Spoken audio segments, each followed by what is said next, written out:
lahat ng klase ng voltage regulator o rectifier ng Yamaha ay may apat na wire.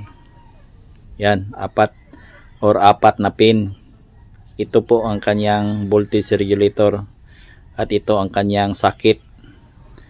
Yan, may apat na wire yan. Tandaan lang po ninyo yung posisyon niya ng kanyang pin or ng kanyang wire. Yun lang ang tandaan nyo, huwag nyong intindihin yung color coding. Pero itong color code ng kanyang wire ay ito yung totoong color code niya. Galing po ito sa wire harness ng Yamaha motor. Itong black, ito yung ground niya. Ground ng voltage regulator. Itong bandang itaas nasa left side, ito yung positive niya or ground. Ito namang right side, ito bandang itaas kulay puti, ito yung charging coil niya. Charging coil or negative ng battery, papuntang negative ng battery. Ito namang yellow na may stripe na red, itong nasa left side bandang ibaba, ito po yung light coil niya. Ito po yung light coil.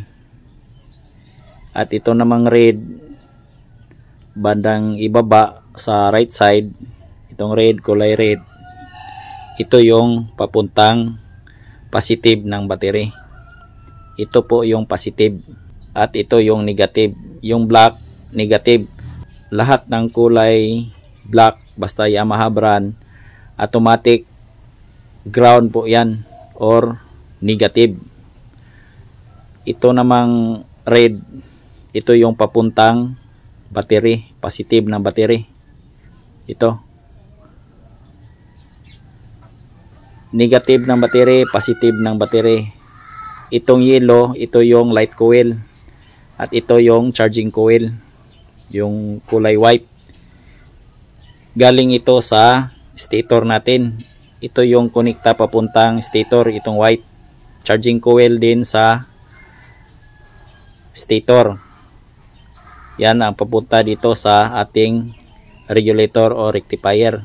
Dahil pag ang wiring connection talaga nito, yung galing sa stator or source coil, yung output niya ay AC. Nasa 18 to 30 volts. AC. Pag dating niya dito sa regulator o rectifier, i-regulate niya yung voltage from AC to DC. Yung output niya dito, DC na. Ito yung output. Positive at saka negative. Nasa 12 to 13 volts na po ang kanyang output or hanggang 14 volts. From AC, galing ito sa stator, ito yung output niya. Input AC, galing stator. Ang output po niya, nasa 12 to 14 volts. DC, direct current na po siya. Ito yung magsa-charge ng battery. Itong dalawang black at saka red. Yan po ang function ng voltage regulator o rectifier ng ating motor. Itong example natin, ito po yung voltage regulator o rectifier ng Yamaha.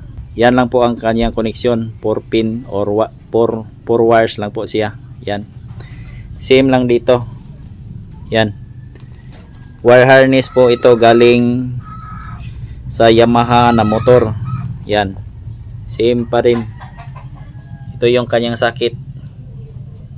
Yan. Yung wire niya, same pa rin yung kulay. Yan, 4 pin. Basta tandaan lang ninyo ang bawat posisyon. Bawat posisyon ng kanyang pin or sakit para di kayo malilito. Okay?